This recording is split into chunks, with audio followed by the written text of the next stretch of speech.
সবাইকে শুভ কি বলবো দুপুর, গুড আফটারনুন, গুড নুন।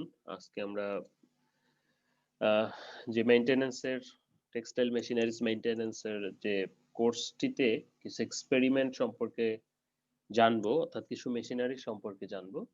তো আমি একটা শেয়ার করেছি সবার সাথেই। সবাই আশা করি দেখতে পাচ্ছি এবং সাউন্ড সম্ভবত ক্লিয়ার আছে। Experiment one, study on maintenance and maintenance tool use in textile industry. সবাই শুনতে এবং দেখতে পাচ্ছ তো? ওকে।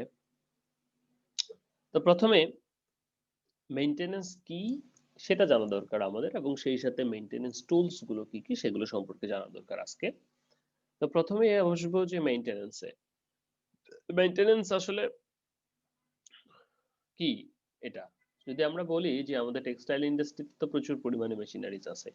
তো সেই ক্ষেত্রে আমাদের ওয়েট প্রসেসিং এরও স্পেশালি কিছু আলাদা রকম মেশিনারিজ রয়েছে। তো সেই মেশিনারিজ গুলো সম্পর্কেই জানার উদ্দেশ্যই কিন্তু এই কোর্সটি ডিটেইলসে। যদিও এটার একটা থিওরি কোর্সও আছে এবং সেটার ল্যাব কোর্সও আছে। তো মেইনটেনেন্সটা হচ্ছে যে, বলা হচ্ছে যে maintenance can be views as combination of action carried out in order to replace, repair, modify the components, item, parts machine can continue operate the ability in a specific time. তো মেইনটেনেন্সটা বলতে বোঝাচ্ছে, দেখো একটা নতুন মেশিন যখন চালু করি তখন সেটার আসলে তার কোনো সমস্যা থাকে না, কিন্তু আস্তে আস্তে যখন মেশিনটা চলতে থাকে বা যে কোনো কারণেই কিন্তু মেশিনের কোনো একটা পার্টস কোনো কিছু একটু নষ্ট হয়ে যেতেই পারে, যেহেতু মেকানিক্যাল জিনিসপত্র মেশিনারিজ, তো যার ফলে মেশিনটা কিন্তু পুরো দিন বন্ধ হয়ে থাকে। তো যার কারণে এটাকে তখন আমাদের কি করতে হয়, দেখতে হয় এটা কিরকম ড্যামেজ হয়েছে। এই ড্যামেজটা যদি রিপ্লেসেবল হয় তাহলে রিপ্লেস করতে হবে, রিপেয়ার করা যেতে পারে, আবার মডিফাই করা যেতে পারে কোনো কম্পোনেন্টস, অর্থাৎ আমার মেশিনটাকে সচল রাখতে হবে। আমরা তো জানি যে টেক্সটাইল ফ্যাক্টরিতে কোনো একটা মেশিন বসে থাকা মানেই হচ্ছে যে ম্যাক্সিমাম লস। তো সেই জন্য এই মেইনটেনেন্সটা করতে হয়। তো মেইনটেনেন্সের অবজেক্টিভস গুলো কি কি? এটার অবজেক্টিভস গুলো হচ্ছে, প্রথমত যদি আমরা বলি যে ম্যাক্সিমাইজিং দা প্রোডাকশন। তো মেশিন যখন সবগুলো চালু থাকবে ফ্লোরে, সবগুলো চলবে, তখন কি প্রোডাকশন অবশ্যই বেশি হবে এবং স্মুথলি চলবে। অর্থাৎ কোনো একটা মেশিন ওয়ার্কার কাজ করতেছে, সেটা মনে করো খটখট বা কোনো একটা অপারেশনটা ঠিক মতো হচ্ছে না, তো সেই ক্ষেত্রে তার ম্যাক্সিমাম প্রোডাকশনটা হবে না। কিন্তু যখন মেশিনটা স্মুথ হবে তখন কি সেটা ম্যাক্সিমাম প্রোডাকশন দিবে, তাই না? Optimising useful life of equipment. আমার যে ইকুইপমেন্টটা আমি কিনলাম, ধরো একটা ডাইং মেশিন, এটা যদি 2 বছর পরেই নষ্ট হয়ে যায় তাহলে তো হলো না, কারণ একটা ডাইং মেশিনের ইনভেস্টমেন্ট অনেক।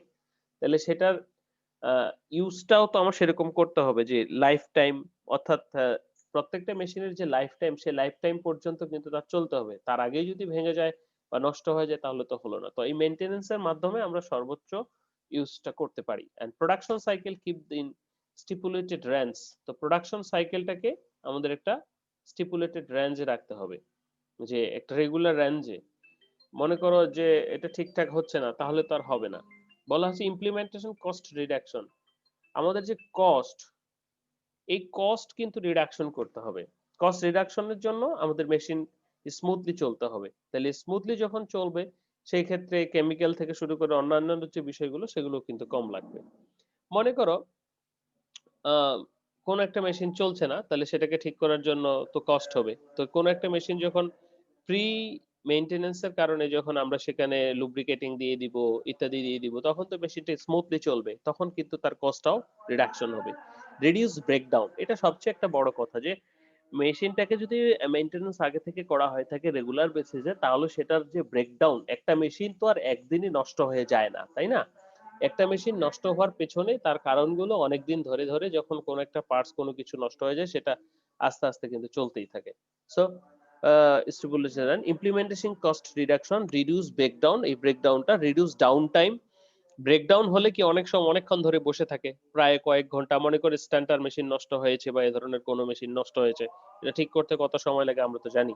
তো ডাউন টাইম কমাতে হবে। ইমপ্রুভিং ইকুইপমেন্ট এফিসিয়েন্সি বাড়ানোর জন্য কিন্তু আমাদের মেইনটেনেন্সটা দরকার। তো এই মেইনটেনেন্স এর জন্য আমাদের কতগুলো অ্যাকশন আছে, আমরা থিওরিতে হয়তো পড়েছি।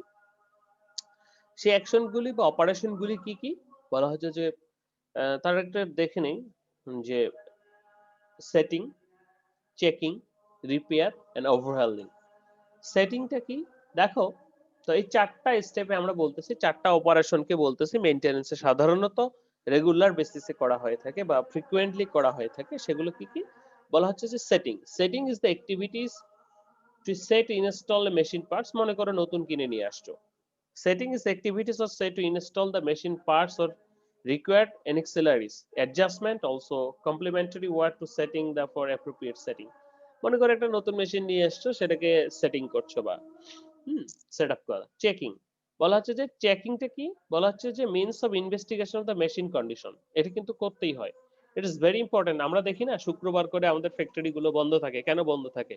মেইনটেনেন্স টিম কি করে, এই সারা দিন ঘুরে সকলগুলো মেশিন চেক করে, বা যারা অপারেটর যখন মেশিন চালায় তখন কিন্তু তারা বুঝতে পারে যে তার মেশিন স্মুথলি চলছে কি চলছে না, তখন সে রিপোর্ট করে দেয় মেইনটেনেন্স টিম, অফ ডেতে সেটা ঠিক করে।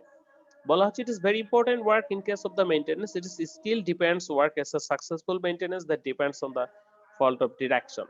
তাহলে চেকিং করতে হবে যে কোনো প্রবলেম আছে কিনা।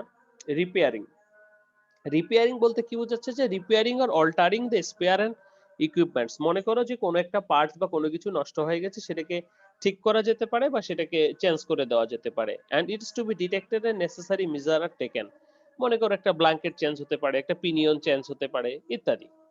Overhauling, what is its work? Overhauling, it is work on the maintenance but not frequent to schedule work, it is done as per necessary। মনে করো তোমার ফুল মেশিনটাকে তুমি কি করবা যে ঠিকঠাক করে নিবা। মানে মনে করো যে তোমরা সবাই হয়তো অনেকেই সাইকেল চালাইছো, তো ফুল সাইকেল যখন আমরা মেকারের কাছে ঠিক করি কি বলি সেটাকে, তো সেটাকে আমরা যখন ফুল মেশিনটা ঠিক করে নিব বা ফুল মেশিনটার সবগুলো পার্টস ঠিকঠাক করে দেখে আবার সেট আপ করে সেটাকে রেডি করে দিব, আর মোর দেন ওয়ার্কিং কন্ডিশন আরো এফিশিয়েন্ট করে তুলবো, সেটাকে ওভারহলিং বলা হচ্ছে। তাহলে প্রথমত সেটিং তো সব ক্ষেত্রেই হয়, চেকিং অর্থাৎ কোনো প্রবলেম আছে কিনা, রিপেয়ারিং হঠাৎ করে মনে করো একটা বার্নার নষ্ট হয়ে গেছে সেটা চেঞ্জ করে দেওয়া রিপেয়ারিং, এবং ওভারহলিং অর্থাৎ মাসে ২ মাসে ৩ মাসে এটা মেশিনের ওভারহলিং করা হয়ে থাকে। তো টাইপস অফ মেইনটেনেন্স, এগুলো হচ্ছে কি অপারেশন, যেই সমস্ত অপারেশন গুলো সাধারণত ইনভলভ কোনো একটা মেশিনের সাথে, অপারেশনের সাথে অর্থাৎ মেশিন মেইনটেনেন্সের সাথে। তো মেইনটেনেন্স তো আমরা জানি যে ঠিকঠাক করা। তো মেইনটেনেন্স কে আমরা দুটি ভাগে ভাগ করতে পারি, সেটা হচ্ছে preventive maintenance and breakdown maintenance. এখানে নাম শুনেই আমরা বুঝতে পারতেছি যে প্রিভেন্টিভ মেইনটেনেন্স মানে হচ্ছে কি যে প্রিভেনশন করা, অর্থাৎ আগে থেকেই, অর্থাৎ প্রিভেন্টিভ হওয়ার আগেই। বলে না যে প্রতিরোধের যে প্রতিকারের চেয়ে প্রতিরোধ ভালো, বা প্রিভেনশন ইজ বেটার দ্যান কিউর। যে একটা রোগ হওয়ার চেয়ে রোগ না হওয়া ভালো। তো preventive maintenance and breakdown maintenance. Preventive মেইনটেনেন্সটা হচ্ছে একটা মেশিন ওয়ার্কিং কন্ডিশনে আছে, সেই মেশিনটাকে নিয়মিত চেক করা এবং সেই মেশিনের কোনো ঝামেলা হচ্ছে কিনা, অর্থাৎ কোনো বল বিয়ারিং ঢিল হয়ে গেছে কিনা, কোনো ব্ল্যাঙ্কেট ঠিক মতো চলছে কিনা, কোনো পিনিয়ন ঠিক মতো আছে কিনা, অর্থাৎ নষ্ট হওয়ার মানে কোনো সুযোগ না দেওয়া, অর্থাৎ নিয়মিত চেক করা। ঠিক অল্প সমস্যা হলে সেটাকে বড় সমস্যা, মেশিন ব্রেকডাউন তো আর একদিনে হয় না। মেশিনে কোনো সমস্যা দেখা দেয়, ওভাবে মেশিনটা চলতে থাকে, তখন দেখা যায় যে একসময় মেশিনটা আর চলছেই না, তখনই কিন্তু ব্রেকডাউন, ডাউন টাইম যেটাই বলি না কেন শুরু হয়ে যায়। So preventive maintenance mechanical and electrical, যেহেতু আমাদের মেশিনগুলো মেকানিক্যাল এবং ইলেকট্রিক্যাল দুটি মাধ্যমেই চলে, তাহলে ইলেকট্রিক্যাল সার্কিট ভোল্টেজ এগুলো ঠিকঠাক আছে কিনা এটা দেখে নিতে হয়। মেকানিক্যাল মেইনটেনেন্স, মেকানিক্যাল যে পার্টস গুলি সবগুলো শুরু করে যে ভালভ, মোটর এগুলো ঠিকঠাক আছে কিনা। তাহলে প্রিভেন্টিভ মেইনটেনেন্স সাধারণত একটা শিডিউল বেসিসে করা হয়ে থাকে, যেমন এই যে প্রতি শুক্রবার, মাসে একবার, মাসে ২ বার, বা ২ মাসে একবার, ৩ মাসে একবার প্রিভেন্টিভ মেইনটেনেন্স। আর ব্রেকডাউন মেইনটেনেন্সটা কি, মনে করো মেশিন প্রিভেন্টিভ মেইনটেনেন্স হয় নাই, হঠাৎ করে ভেঙে গেছে বা নষ্ট হয়ে গেছে, তখন কি হয়, মেশিনটা বসে থাকে। তখন আমরা কি করি, মেকানিক্যাল মেইনটেনেন্স এবং ইলেকট্রিক্যাল মেইনটেনেন্স এ চলে যাই, যে তখন মেশিনটাকে ঠিক করি আর কি। সেটা মেকানিক্যালি হতে পারে, ইলেকট্রিক্যালি হতে পারে। ক্লিয়ার? সো মেইনটেনেন্স দুই টাইপস। যখন মেশিনটা নষ্ট হয়ে যায় তখন ঠিক করা হয়, আবার পূর্বে মেশিনটা যেন ঠিক না হয় সেজন্য ছোটখাটো কিছু মেইনটেনেন্স করা হয়, সেটাকে প্রিভেন্টিভ মেইনটেনেন্স বলে। ওকে? তাহলে টেক্সটাইল মেশিনারিজ গুলোর মেইনটেনেন্স দুই প্রকার, প্রিভেন্টিভ এন্ড ব্রেকডাউন, এবং মেইনটেনেন্স প্রসিডিউর বা অপারেশন গুলি চারটি। সেটার প্রথমে হলো ইনস্টল, তারপরেই হচ্ছে আমাদের চেকিং, সেটিং যেটা setting, checking, repairing, replacement and overhauling. Okay, তো preventive maintenance and breakdown maintenance সম্পর্কে আমরা বুঝেছি বা জেনেছি। So preventive maintenance is predetermined routine activity to ensure on-time inspection, checking facilities, uncover the condition may lead to production breakdowns or harmful description. Breakdown maintenance যেটা বললাম যে বন্ধ হয়ে টয়ে যখন করা হয়। ওকে, তো এই যে দুই প্রকার মেইনটেনেন্স বা এই মেইনটেনেন্স গুলোর জন্য কিন্তু আমাদের কিছু মেইনটেনেন্স টুলস দরকার হয়ে থাকে। তো সেই মেইনটেনেন্স টুলস গুলো সম্পর্কে আমরা এখন কিছু জ্ঞান অর্থাৎ কিছু জানার চেষ্টা করব। তো মেইনটেনেন্স টুলস গুলো টেক্সটাইল ফ্যাক্টরিতে কি কি সাধারণত লাগে, যেহেতু নানা প্রকার মেশিনারিজ আছে তাহলে নানা প্রকার টুলস লাগে। প্রথমেই আমরা যদি একটু দেখি, আমরা সবাই চিনি আমাদের অনেকেরই বাসায় বোধহয় মেশিন রয়েছে, অর্থাৎ ডিজেল ইঞ্জিন রয়েছে, শ্যালো মেশিন বলে অনেকে। এই ডিজেল ইঞ্জিন সম্ভবত সবার বাসাতেই রয়েছে। তো সেটা ঠিক করার জন্য কিন্তু প্রচুর পরিমাণে হয়তো অনেকের এক্সপেরিয়েন্সও আছে যে যারা ঠিকঠাক করেছে। তো যাই হোক, আমাদের কি দরকার হয় প্রথমত কম্বিনেশন টুলস। কম্বিনেশন টুলস বা স্পানার বলা হচ্ছে। পাশের চিত্রে আমরা ছবি দেখতে পাচ্ছি, ছবি দেখে নিশ্চয়ই সবাই বুঝতে পারছি যে কম্বিনেশন টুলস অথবা কোনো কোনো এলাকায় ডাল রেঞ্চ বা এ ধরনের বলে থাকে যে এটাকে সাধারণত কম্বিনেশন টুলস অথবা স্পানার বলা হয়। বলা হচ্ছে it is usually made of forged steel, অর্থাৎ আমরা যে ইয়ের প্রকারভেদ করেছি ঢালাই লোহা, পেটা লোহা, হ্যাঁ তোমরা পড়েছো কিনা জানি না, যে cast iron. Hmm, it is spanner denotes the size of the bolt which can work। এই প্রত্যেকটা মাথা কি করে বোল্টে নাট, বোল্ট অর্থাৎ যেটা ঘুরবে, নাট এবং বোল্ট আমরা চিনি তো, বোল্ট মাথাটা যেটা বোল্টের সাইজটাকে রিপ্রেজেন্ট করে। ওকে, ফাংশন কি, tightening and loosing of nuts and bolts. এই সিম্পল, ভেরি সিম্পল, নাট এবং বোল্টকে টাইট এবং লুজ করবে। তো combination tools or spanner. Then socket or ratchet set. এই সকেট এবং র্যাচেট সেট গুলোর একটা বিশেষ বৈশিষ্ট্য হচ্ছে এটা এখানে সেট করে ভিতরের দিকে টাইট অথবা লুজ করা যায়। কিরকম, যেমন কোনো কোনো মেশিন আছে যাদের বডিতে এরকম, অর্থাৎ মানে বডি উপরে সমান প্লেন, এখানে একটা খাঁজ আছে, এই খাঁজের ভিতরে তার ইয়েটা ঢুকানো আছে। বিশেষ করে জাপানি ইঞ্জিন বা এ ধরনের বিশেষ বড় বড় ইঞ্জিন গুলোতে এই ধরনের থাকে। তখন আমাদের কি করতে হয়, এই র্যাচেট সেট অর্থাৎ র্যাচেট ইউজ করে আমাদের সেই ভিতরে অভ্যন্তরীণ প্রবেশকৃত বা সারফেসের ভিতরে যে নাট অথবা বোল্ট থাকে সেটাকে টাইট অথবা লুজ করতে হয়। কারণ এটা তো আমার যে স্পানার বা জাস্ট স্পানার দিয়ে তো এটাকে হবে না। প্রথম যেটা দেখলাম কম্বিনেশন টুলস দিয়ে তো আর এই ধরনের নাট বোল্ট হবে না। ওকে, এরপরে আমরা পরিচিত হচ্ছে স্লাইড রেঞ্চ। গ্রাম বাংলায় এটা অবশ্য সেলাই রেঞ্চ পর্যন্ত হয়ে গেছে বিকৃত, কার কথায় কি হয়েছে আমি জানি না। তো যাই হোক, এটাকে স্লাইড রেঞ্চ বলা হচ্ছে কারণ এটা স্লাইডিং করতে পারে। কিরকম স্লাইডিং, যে এটা কি মুভ করতে পারে, এটাকে এই হুইলের মাধ্যমে আমরা কি করতে পারি, কমাতে বাড়াতে পারি, তাই না? সেজন্য এটাকে স্লাইডিং অ্যাক্টিভিটি যেহেতু এটা আছে সেজন্য সেটাকে স্লাইড রেঞ্চ বলা হচ্ছে। বলা হচ্ছে যে this may consist of a slot, socket, pins or movable jaw, gripping nut and with the rest of the tool saving। so এখানে কি থাকছে, স্লট থাকছে, সকেট থাকছে and পিনস থাকছে, এই যে পিন, এবং মুভেবল জ ফর গ্রিস্পিং, এই দুটো জ থাকছে। ঠিক আছে, so tightening and loosening of nuts and bolts একই কাজ। ওকে, অ্যাডজাস্টেবল সুবিধাটা কি, এটাকে অ্যাডজাস্টেবল বলা হয় বা স্লাইডিং বলা হয়, যেহেতু এটা অ্যাডজাস্ট করা যায়। অর্থাৎ এটা নিয়ে একটা দিয়ে সবগুলো করা হয়। কারণ প্রথমে যেটা আছে আমাদের সেটা হচ্ছে যে স্পানার বা কম্বিনেশন টুলস, এটা তো বিভিন্ন সাইজের জন্য হয়ে থাকে। তো এখন আমরা যখন স্লাইড রেঞ্চ বা এটা ইউজ করি, এটা দিয়ে কিন্তু সবগুলো একই সাথে করা যেতে পারে, কারণ এটা তো স্লাইড করে অ্যাডজাস্ট করে নেওয়া যায়। নেক্সট যদি আমরা বলি, আমাদের রয়েছে হ্যামার। হ্যামারটা তো আমরা সবাই জানি যে হাতুড়ি বা হ্যামার। তো এই হ্যামারটা একটু বিশেষ করে সফট হয়ে থাকে, যে forging hot metal and riveting, bending, straightening, peening, stretching, সোয়াগিং এর কাজে সাধারণত ব্যবহৃত হয়। তো হ্যামার দিয়ে আঘাত করতে হয় মাঝে মাঝে, এটাই হ্যামারের কাজ। রিভেট করতে হয় মাঝে মাঝে। রিভেট কিরকম, যেমন আমরা সবাই জানি যে দুটো পাত, লোহার পাত যদি এরকম হয়, তো এখানে দুটো লোহার পাতে উপর থেকে একটা নিচে পিন ঢুকিয়ে দেই, তারপর এই মাথাটা এবং এই মাথাটা কি হাতুড়ি দিয়ে হ্যামারিং করে দেই, তখন সেটা রিভেটিং বলে। ওকে, তাহলে কি এটা আটকে গেল এবং দুই মাথাটা বেড়ে যাওয়ার কারণে মোটা হয়ে যাওয়ার কারণে সেগুলো বেরেও যেতে পারছে না। ওকে, হামার। Screw driver. স্ক্রু ড্রাইভার কারণটা হচ্ছে এটাকে বলা হচ্ছে এটা কি স্ক্রুকে ড্রাইভ করে আমরা প্রত্যেকে এটাকে চিনি। এটা সাধারণত স্টার স্ক্রু ড্রাইভার মানে অর্থাৎ চার মুখো এক মুখো ইত্যাদি রকম হতে পারে। এটা সাধারণত স্টিলের হয়ে থাকে বা made of steel. The blade is shaped on flattened on feet across the head of the screw on the blades. এটা সাধারণত ফ্ল্যাটেন্ড বা সোজা একটা থাকে অথবা স্ক্রু স্টাড স্ক্রু অর্থাৎ চারটা থাকে, অনেক সময় ছয়টাও থাকে। বলা হচ্ছে এটা it is a hand tool design to turn and release screw or Bolts. তো স্ক্রু বোল্টস এর যেদের মাথায় এরকম থাকে এবং সেই ক্ষেত্রে এটা অনেক সময় ভিতরের দিকে যে সমস্ত স্ক্রু এবং বোল্টস গুলো থাকে এটার হাতলটা লম্বা হওয়ার কারণ কিন্তু সেটা যে এই ভিতরে অবস্থিত কোনো স্ক্রু বা বোল্টস কেও কিন্তু এটা দিয়ে খোলা যায়। So this is screwdriver. Then আমাদের এল কি। দেখো এল কিটা সাধারণত এল এর মতো একটুখানি।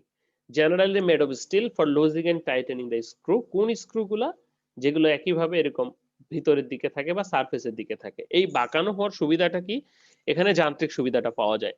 এই বাঁকানো হওয়ার কারণে তোমরা ওই যে চাকা, গাড়ির চাকা চেঞ্জ অথবা শ্যালো মেশিন এই এল কি সাধারণত তোমরা দেখে থাকবে। তো যে সমস্ত স্ক্রু গুলো ভিতরের দিকে ঢোকানো থাকে বা বাইরের সারফেসের সাথেই থাকে সেই সমস্ত স্ক্রুতে এই স্ক্রুর যেটা বোল্টটা সেটাতেই কিন্তু গ্যাপ থাকে অথবা নাটে গ্যাপ থাকে মাথায়। তো সেটার ওখানে এই যে এল কিটা ঢুকিয়ে দিয়ে পুরো এটা মেকানিক্যাল ফোর্সটা প্রয়োগ করা যায়, যার ফলে কি এটা খুলে যায়। যে বেশি শক্তি প্রয়োগ করে যায় এল কির মাধ্যমে, যতটা না আমরা অন্যগুলোর মাধ্যমে করতে পারি। যেমন আমাদের এল কির মতোই কিন্তু অনেকটা প্রথম যেটা দেখেছিলাম আমাদের সকেট ও র্যাচেট। ঠিক আছে, সকেট ও র্যাচেটের কাহিনীটা হচ্ছে যে একটা নাট অথবা বোল্টস এর মাথায় নাট তো আমরা চিনি, বোল্টস আমরা চিনি। তো এটার এই যে মাথায় আছে, তো এখানে এটা বাইরে থেকে ধরে পুরো সকেটে। আর এল কিতে যেটা হয় সেটা হচ্ছে এই নাটের মাথায় গ্যাপ আছে।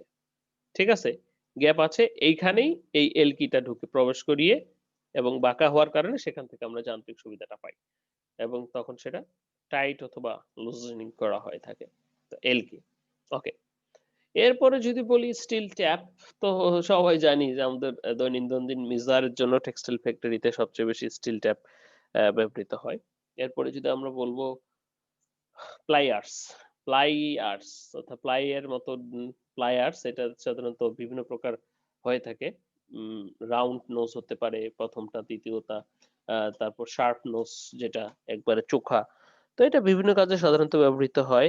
এটা দিয়েও আমরা কোন একটা বস্তুকে হোল্ড আউট করতে, গ্রিপিং এন্ড কাটিং করতে সাধারণত ব্যবহৃত হয়। কাট মেটাল ওয়্যারস এগুলোর ক্ষেত্রে ব্যবহৃত হয়। এরপরে খুবই কমন আমাদের আজকের এক্সপেরিমেন্টই, প্রথমে আমরা এখানে যেটা দেখছি যে হ্যাকসো ব্লেড। হ্যাকসো ব্লেড দিয়ে আমরা সবাই জানি দিস ইজ কাটার জন্য অর্থাৎ কাটার জন্য ব্যবহৃত হয়। করাত তো আমরা সবাই দেখেছি, মিলে ব্লেড দেখেছি, সেটারই লোহা কাটার জন্য অত্যন্ত ক্ষুদ্র দারযুক্ত যে ব্লেডটি ইউজ করা হয় সেটাকে আমরা হ্যাকসো ব্লেড বলছি। মেটাল সাধারণত এটা দিয়ে কাটা হয়। নেক্সট যদি আমরা বলি যে পাঞ্চ। পাঞ্চ তোমরা সবাই হয়তো বুঝতে পারছো যে use to fit any worm or shaft. এই পাঞ্চ দিয়ে আমরা কি করি, আমরা মনে করো কোন একটা শ্যাফট যদি না ঢোকে বা প্রবেশ করে সেই ক্ষেত্রে এই পাঞ্চটা কিন্তু আমরা ইউজ করে থাকি। ছবি দেখে তোমরা হয়তো বুঝতে পারছো, রাফ সারফেসটা দেখে হয়তো বুঝতে পারছো। ওকে, তারপরে বলবো অয়েল আর গ্রিজ আর ক্যান। তো খুবই সহজ, ফ্যাক্টরিতে যারা কাজ করো সবাই ইউজ করো বা সবাই দেখেছো অয়েল ক্যান, তো নিচেরটা আমরা জানি। আর গ্রিজ ক্যান, গ্রিজ গান যেটা, সেটা সাধারণত সকল প্রকার অটোমোবাইলের ক্ষেত্রেই সাধারণত থাকে গ্রিজ গান। তো এটা দিয়ে কি ওই রিকোয়ার্ড প্লেসে সাধারণত আমরা গ্রিজ প্রবেশ করাতে পারি। হ্যাঁ, ওকে। তারপর ড্রিল আর drill bit, we know about for drill and drill bit, যে ফোঁটা করার জন্য সাধারণত ড্রিল বিট ইউজ করা হয় বা গর্ত করার জন্য কোনো কিছু, একটা মেটাল হতে পারে, কোনো কাঠ হতে পারে, ওকে, ইত্যাদি। এরপরে বলবো আমরা টুল বক্স, অর্থাৎ সবগুলোর কম্বিনেশনে সাধারণত টুল বক্স হয়ে থাকে। টুল বক্সে এই নানা প্রকার জিনিসপাতি থাকে, যতগুলো র্যান্স ম্যান্স দেখলাম আমরা উপর থেকে, র্যান্স, বিভিন্ন প্রকার র্যান্স, স্ক্রু ড্রাইভার থেকে শুরু করে সবকিছুই সাধারণত টুল বক্সে থাকে। তো এই ছিল আজকে আমাদের এক্সপেরিমেন্ট প্রথম এবং introductory experiment about maintenance and maintenance tools সম্পর্কে। তো মেইনটেনেন্স কি, এছাড়াও আরো কিছু মেইনটেনেন্স টুলস যেমন ইলেকট্রিক্যালের জন্য ভোল্ট মিটার থেকে শুরু করে আরো অনেক কিছু লাগে। তো প্রথম এবং প্রধানত মোটামুটি ভাবে এগুলোই সাধারণত ইউজ করা হয়। তাহলে মেইনটেনেন্সটা কি? মেইনটেনেন্সটা হচ্ছে কম্বিনেশন অফ অ্যাকশন। কিসের অ্যাকশন? যে কতগুলো অ্যাকশন, যেটা হচ্ছে যেটাকে আমরা রিপ্লেস, রিপেয়ার, মডিফাই, এই সমস্ত অ্যাকশন গুলো সমন্বয়ই হচ্ছে মেইনটেনেন্স। উদ্দেশ্য কি? মেশিনকে ফুললি রান করা বা মেশিনকে কি করা, যে স্মুথলি রান করা, প্রোডাকশন বাড়ানো, কস্ট কমানো, লাইফ টাইম বেশি রাখা, মেশিনকে সচল রাখা, ব্রেকডাউন কমানো, এগুলি। তাহলে অপারেশন ইনভলভ ইন মেইনটেনেন্স আমরা দেখেছি সেটিং করা, কোনো একটা মেশিনকে চেকিং করা যে ঠিকঠাক আছে কিনা, রিপেয়ারিং, যদি কোনো পার্টস নষ্ট হয়ে যায় সেটাকে রিপেয়ারিং বা রিপ্লেস করা, অ্যান্ড ওভারহলিং, যেটা বলা হচ্ছে যে পুরো মেশিনটাকে আমরা একবার রিপেয়ার করে ফেলতে পারি। তো দুই প্রকার মেইনটেনেন্স আমরা জানি, preventive maintenance and breakdown maintenance. Okay, preventive maintenance mechanical, electrical রয়েছে দুটো, অর্থাৎ যেন না হয় ইয়ে করা, অর্থাৎ চেক করা বারবার। আর ব্রেকডাউন তো যখন নষ্ট হয়ে যাবে তখন। তো সেগুলো করার জন্য আমাদের প্রয়োজনীয় টুলস আমরা দেখলাম, যেমন স্পানার, র্যাচেট, স্লাইড রেঞ্চ, তারপরে hammer, screwdriver, function, L key, steel tap, pillar, pliers যেটা pillar not, hacksaw blade, punch, oil grease can, toolbox, etcetera. So আজকে আমাদের এক্সপেরিমেন্টের জানার এ পর্যন্তই। এখন